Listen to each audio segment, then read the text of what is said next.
Good morning. I'm just going to play a 10-minute game and see what happens. Opponent from America. We've not played before. I'm saying hi and good luck anyway.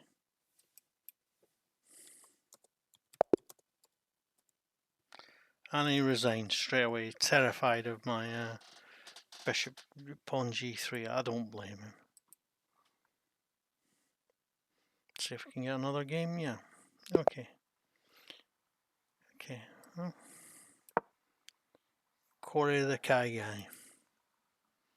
I've played him before. I've won both. Yeah. Okay. I'm going to say, oh, chat's disabled, so I'm not going to say anything. So I turned it into no one's defence because playing g3 when he's played g6 is inappropriate. Okay, I'll just take a bit more space on the king side. Knight can come here, can castle.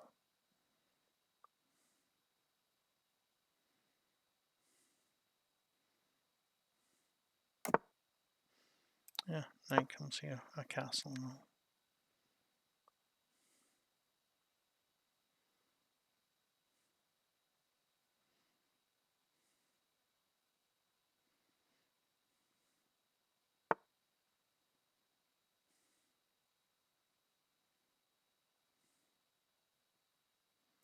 Yeah, I'll castle anyway.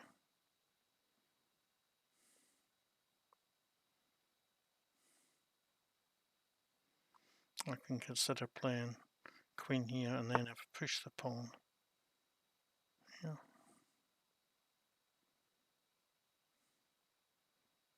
I'll push the pawn anyway.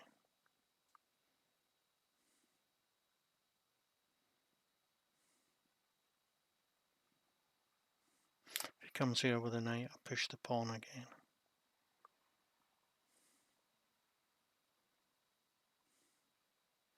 Or maybe not, maybe I just retreat the bishop. Yeah, okay.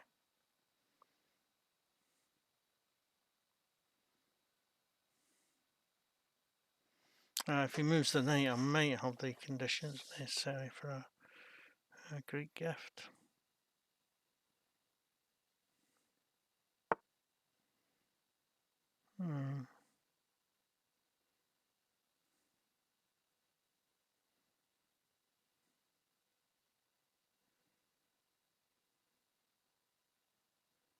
Yeah, I'll just retreat the bishop.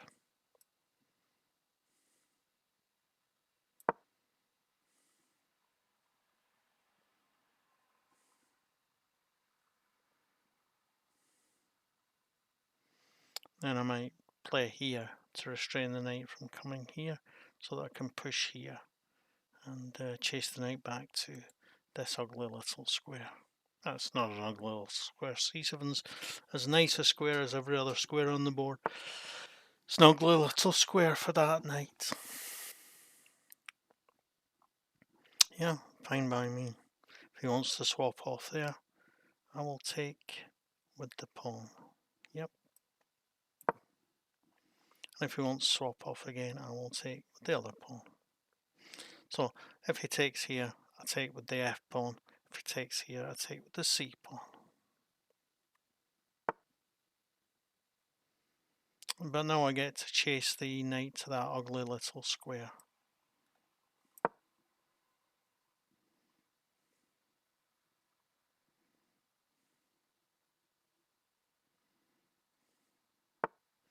And when I come here with my knight, I'm threatening to play pawn to d5. Or no, not directly. I might have to play rook to e1 first. But, you know, you can see how much more space I've got here.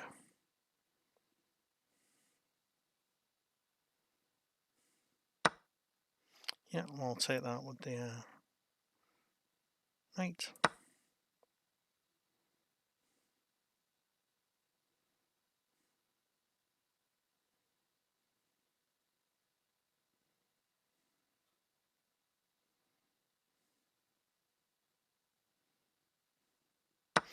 And I'll take that with the pawn. and he might play bishop. He might play queen here. He might take here, in which case I take here, and he plays bishop here to pin the knight to the queen. But I've got bishop here to support it, and eventually, if need be, I can play. Yeah.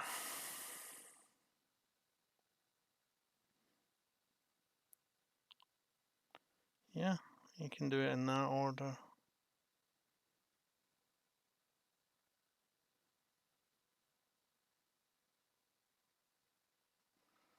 But then I'll support it here. And then I'm looking to play. If he takes for the knight, I'd say I play rook here, giving me a discovery on the queen. So I play rook here, giving me a discovery on the queen.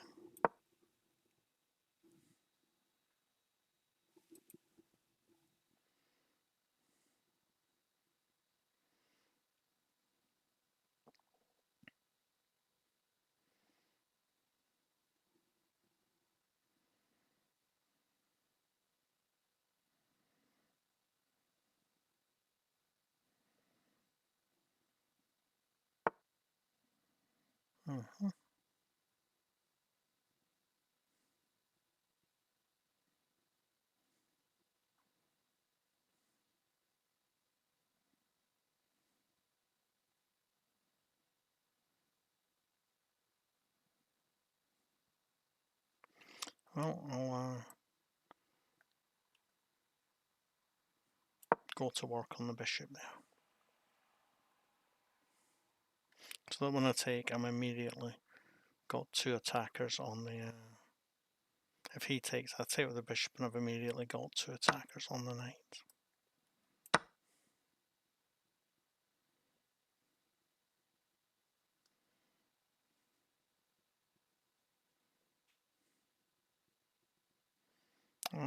I believe he's a pawn up here,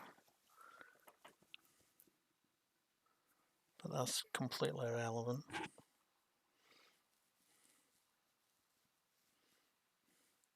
So he could play queen to g4 so that he's threatening mate on b2, but then I just play bishop to, or knight to, I play knight to d4, e4, so that I threaten the queen and block the attack. And if he takes, then I take with the bishop and I'm threatening h7. Not to mention rook g3, rook f3 and rook g3. So yeah.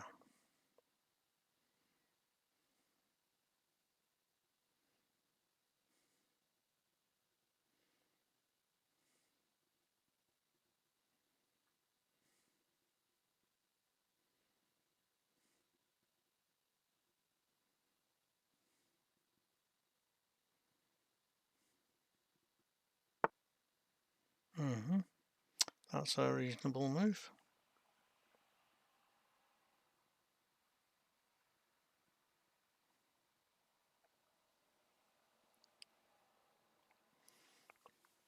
Well, I'll play knight here.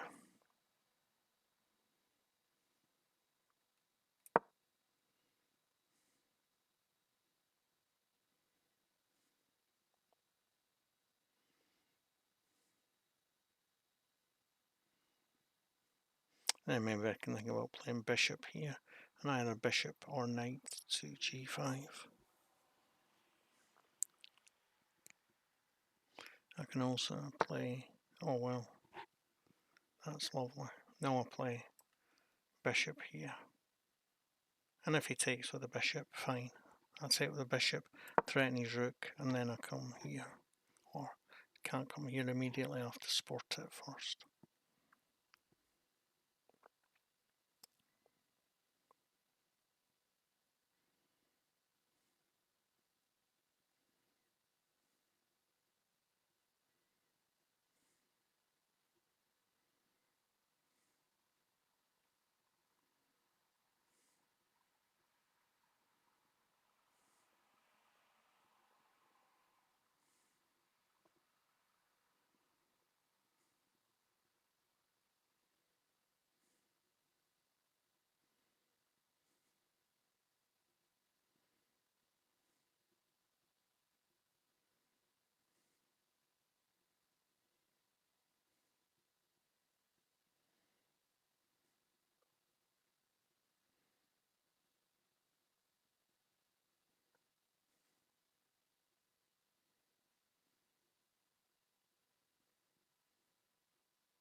Now I'll take the opportunity to start doubling the rooks.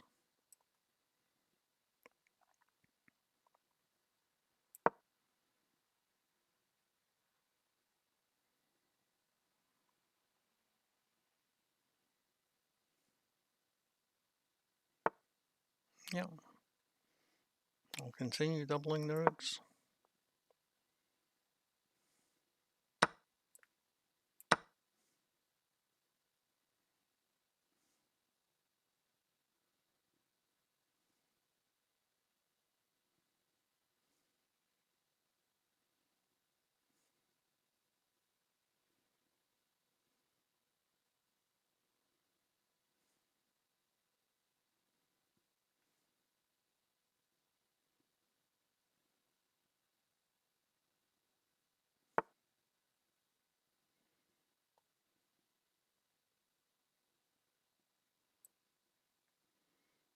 I will continue doubling the rooks.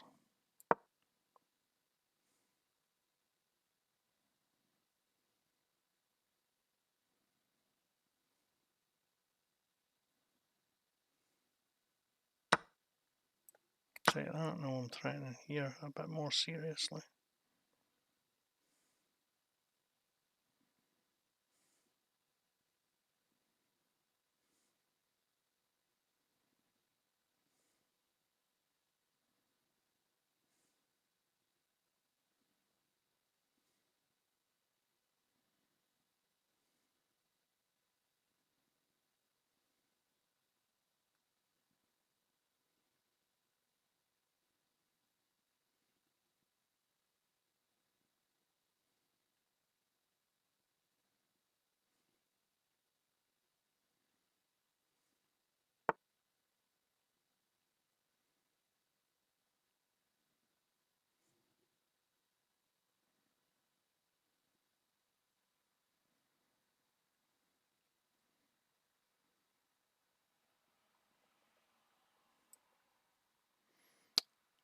I'll threaten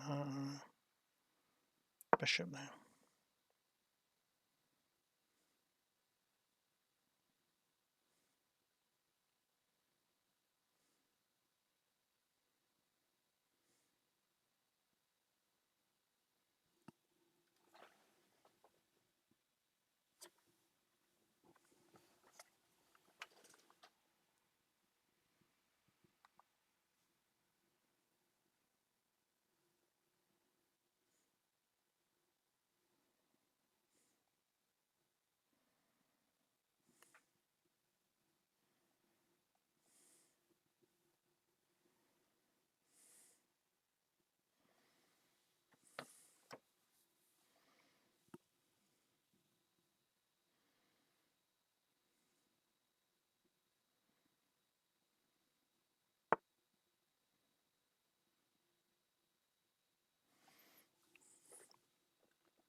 $22 again. He's not going to finish this game in 22 seconds or just pin his knight.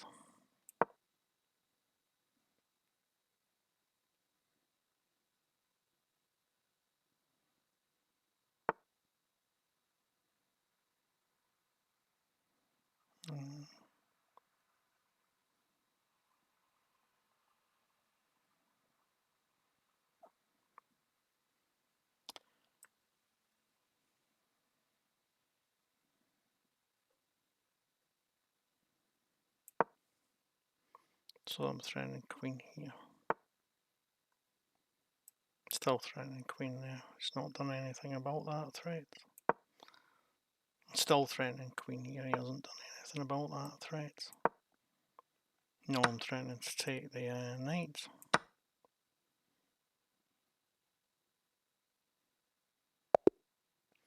Yeah, okay. Just, oh, can't say good game, he's got chat blocked, so just look at the game review then. I don't blame people for having a chat blocked. They've maybe had bad experiences with people before who have been very rude to them, and it's not worth it. I understand that. Yeah, so I played just slightly better than him, despite the fact that I was a pawn down for a long way. That pawn, so this is all kind of standard stuff. That pawn, yeah, it likes knight. I'm not in a hurry to play that knight there when I've got the f4 to play instead. Now I can play knight here. Yeah, and I like having that there. I can, of course, threaten mate immediately with queen d3, but I don't do that yet. Oh, queen, yeah, okay. Yep. Yes, I can see why these things weren't best, but no. Yeah, I do lose a pawn here, but I don't lose any advantage for it. So it says no point, no. We're completely level, despite the fact that he gets a pawn. Because I've got the two bishops. Oh, he's 0.13 of a pawn ahead now. Two bishops are usually reckoned to be worth a pawn. And I just go about doubling. It's all very simple and straightforward for me. And when he plays that move, of course, now I've got a decent advantage. And I pin the knight, and I've got an even better advantage. Could have defended with the other knight. I thought that myself. Oh, so yeah, I thought about playing knight c8, but doubted it. Shouldn't have doubted it. But even so, I'm still well up. Force off the dead even. But I was sharper on the clock. That's the truth. The clock is a weapon, and I used it to good effect there. Don't forget to like, share, subscribe, and comment on my videos. Thanks. Bye.